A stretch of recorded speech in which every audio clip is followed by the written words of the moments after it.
낡은 여행 가방에 지퍼가 지르는 금속성의 비명이 새벽의 정적을 갈랐습니다. 30년 넘게 이 집의 아내이자 엄마로 살아온 제 인생이 꼭 그만큼의 세월이 쌓인 묵은 옷가지들과 함께 그 낡은 가방 속으로 꾸역꾸역 담기고 있었습니다.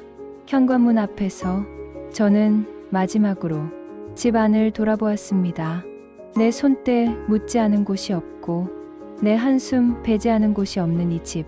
하지만 이제는 더 이상 내 공간이 아닌 것만 같은 낯선 곳이 되어버렸습니다. 아들, 상우의 말, 엄마 돈이 내 돈이지. 그게 뭐 그리 대수라고. 당연히 아들인 저한테 집부터 해주셔야죠. 딸, 상미의 말, 엄마까지 왜 그래. 아빠랑 둘이서 짜고 우리 속인 거 아니야. 정말 실망이야. 자식들의 날카로운 목소리가 환청처럼 귓가를 파고들었고 그 옆에서 침묵으로 나를 더 깊은 절망에 빠뜨렸던 남편의 얼굴이 떠올랐습니다. 그래, 이제 끝이다. 이 지긋지긋한 희생의 고리를 내 손으로 끊어내는 거다. 돈이 생긴 순간 가족이라는 환상은 신기루처럼 사라졌고 그 자리에는 서로의 욕망을 탐하는 낯선 이들만 남아 있었습니다. 떨리는 손으로 현관문 손잡이를 잡았습니다. 이 문을 열고 나가면 저는 다시는 돌아오지 않을 겁니다. 모든 것이 시작되었던 그날 이전으로는 시간은 한 달 전으로 거슬러 올라간다. 그날 아침도 여느 때와 같았습니다.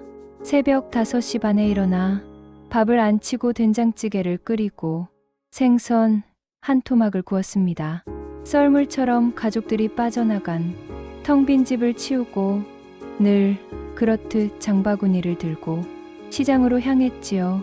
콩나물 한 봉지, 두부 한 모를 사고 집으로 향하던 길이었습니다. 시장 모퉁이 복권 판매점 앞에 붙은 1등 당첨금 30억이라는 문구가 그날따라 유독 크게 보였습니다. 무슨 바람이 불었을까요? 저는 평생 처음으로 5,000원을 주고 로또 용지 한 장을 샀습니다. 며칠 뒤 아침 설거지를 마치고 땀을 식히며 식탁에 앉아 무심코 휴대폰을 들었습니다.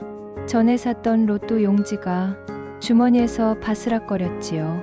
피식 웃음이 났습니다. 내 팔자에 무슨. 그래도 혹시 모르니 저는 인터넷 포털을 열어 로또 당첨 번호를 검색했습니다. 화면에 뜬 6개의 숫자를 구겨진 용지와 하나씩 맞춰보기 시작했습니다. 첫 번째 숫자가 맞고 두 번째도 세 번째도 심장이 이상하게 뛰기 시작했습니다. 마지막 6번째 숫자까지 모두 일치하는 것을 확인한 순간 저는 숨을 쉴 수가 없었습니다. 잘못 봤을 리가 없어 혹시나 하는 마음에 휴대폰 카메라로 용지의 QR코드를 찍었습니다. 잠시 후 화면에 축하합니다. 1등에 당첨되셨습니다라는 문구와 함께 눈이 아찔해지는 액수가 떠올랐습니다. 30억 3,234만 800원.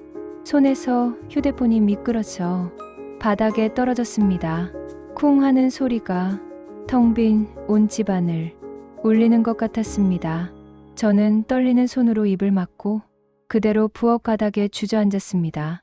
눈물이 비 오듯 쏟아졌습니다. 평생 고생만 한 서러움과 이제는 모든 게 끝났다는 안도감, 그리고 이 엄청난 사실을 아무에게도 말할 수 없다는 두려움이 뒤섞인 눈물이었습니다. 비밀이 생긴 후 저는 조금씩 달라졌습니다.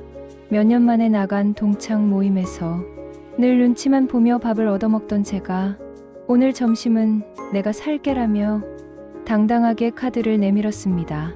친구들의 놀라는 얼굴을 보며 어깨가 으쓱해졌지요. 백화점에 가서는 늘 지하 식품 코너로 직행하던 제가 처음으로 1층 명품관에 들어가 반짝이는 보석 목걸이를 구경하고 유럽 여행 상품 전단지를 가방에 몰래 챙겨와 밤새 들여다보며 설레기도 했습니다. 어려운 친언니에게는 어떻게 상처 주지 않고 이 돈을 나눠줄 수 있을까? 행복한 고민에 빠졌지요. 그 설렘을 안고 그날 저녁 식탁에서 저는 가족들의 마음을 떠보기로 했습니다. 얘들아, 만약에 말이야, 우리한테 아주 큰 돈이 생기면 다들 뭐 하고 싶어? 제 말에 아들 녀석이 가장 먼저 숟가락을 놓았습니다. 아들 상우가 말문을 열었습니다. 큰돈? 엄마, 갑자기 왜? 로또라도 됐어. 와, 대박. 엄마, 나 그럼 지금 여자친구랑 결혼할 때 강남의 아파트 전세 하나만 얻어줘. 내가 진짜 효도할게. 오빠는 무슨 김칫국부터 마셔. 엄마, 그런 헛된 생각 말고 내 말 들어. 만약 돈 생기면 나 학자금 대출부터 갚고 내 이름으로 된 작업실 얻으면 소원이 없겠네. 딸 상미도 거들었습니다. 제게 엄마는 뭐 하고 싶으세요? 라고 묻는 사람은 아무도 없었습니다. 그날 이후 자식들은 제게서 눈을 떼지 못했습니다. 마치 제가 정말 로또라도 된 사람처럼. 아들은 아침 저녁으로 제 옆에 붙어 신혼집 카탈로그를 들이밀었고, 딸은 자신의 대출 원금과 이자가 얼마 남았는지를 은근슬쩍 흘렸습니다. 상우야, 이건 그냥 해본 소리라니까. 에이, 엄마, 뭘 그래. 엄마, 돈이 내 돈이지. 아들 장가 간다는데 그 정도도 못 해줘. 엄마 진짜 너무하다. 아들의 철없는 막장 발언에 저는 가슴에 찬물을 끼얹은 듯 서늘해졌습니다. 평생을 바쳐 키운 자식의 입에서 나온 말이었습니다. 저는 그 순간 결심했습니다. 이 돈 절대로 너희를 위해 쓰지 않겠다. 이 돈은 내 잃어버린 인생을 되찾는 데 쓸 것이다. 젊은 시절 돈이 없어 접어야만 했던 내 작은 꽃집의 꿈을 이제는 이뤄야겠다고 다짐했습니다. 자식들에게 받은 상처로 며칠을 끙끙 앓았습니다. 그런 제 속도 모르고 가족들은 여전히 돈 타령뿐이었지요. 그러던 어느 날 밤, 소파에 앉아 멍하니 창밖을 보는데 퇴근하고 돌아온 남편이 제 옆에 와서 앉았습니다. 얼굴이 왜 이리 안 좋아? 어디 아픈 데 있어? 무뚝뚝한 남편의 그 한마디가 그 어떤 말보다 큰 위로가 되었습니다. 자식들은 돈만 보는데 이 사람은 내 얼굴을, 내 건강을 먼저 봐주는구나. 저는 울컥 치밀어 오르는 감정을 누르며 고개를 저었습니다. 이 사람에게만큼은 아직 비밀을 지키고 싶었습니다. 사건은 생각지도 못한 곳에서 터졌습니다.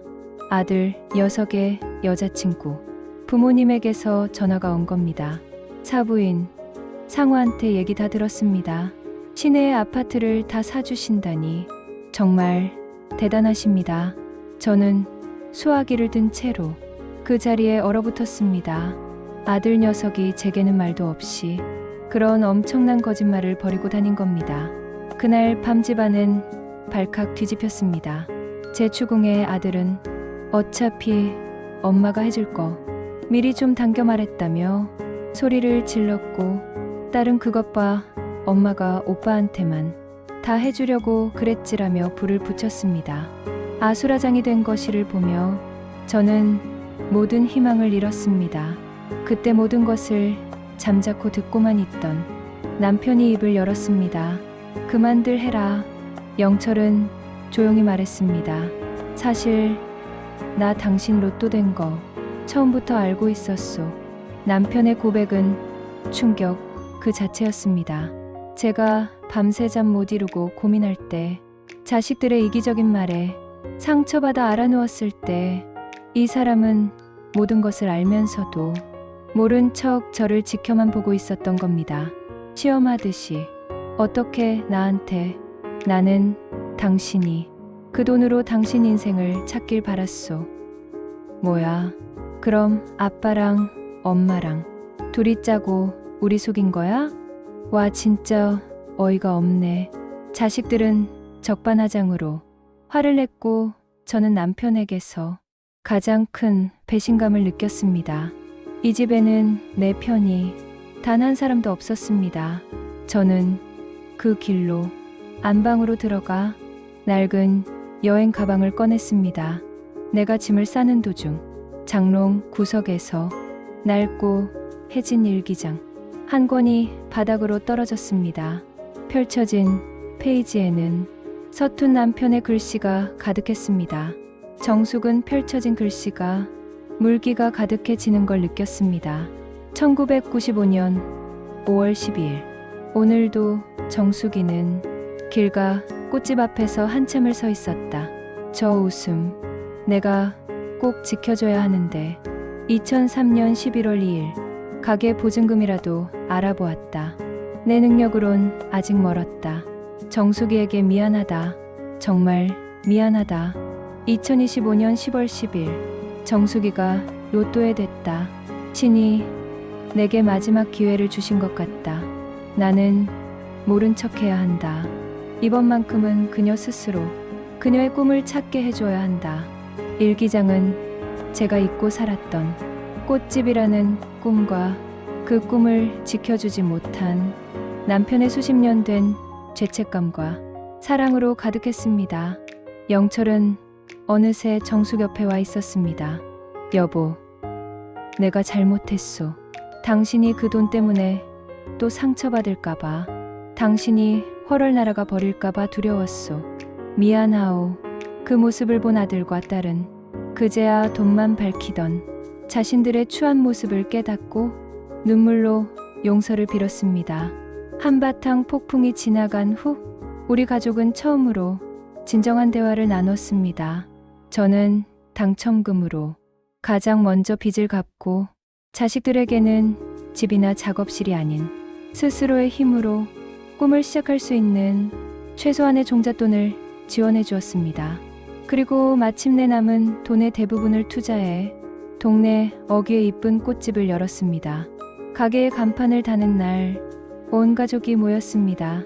남편은 서툰 솜씨로 페인트칠을 했고 아들은 화분을 날랐으며 딸은 예쁜 손글씨로 가게의 작은 팻말을 만들었습니다.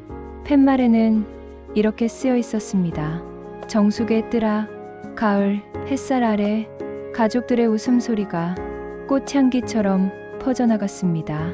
저는 깨달았습니다. 로또 당첨이 인생의 1등이 아니었습니다. 내 이름을 되찾고 내 꿈을 가족들이 진심으로 응원해주는 바로 이 순간이야말로 내 인생의 진짜 1등이라는 것을 저는 흙이 묻은 손으로 남편의 손을 꼭 잡고 환하게 웃었습니다. 그 웃음은 지난 수십 년의 그 어떤 눈물보다도 깊고 찬란했습니다.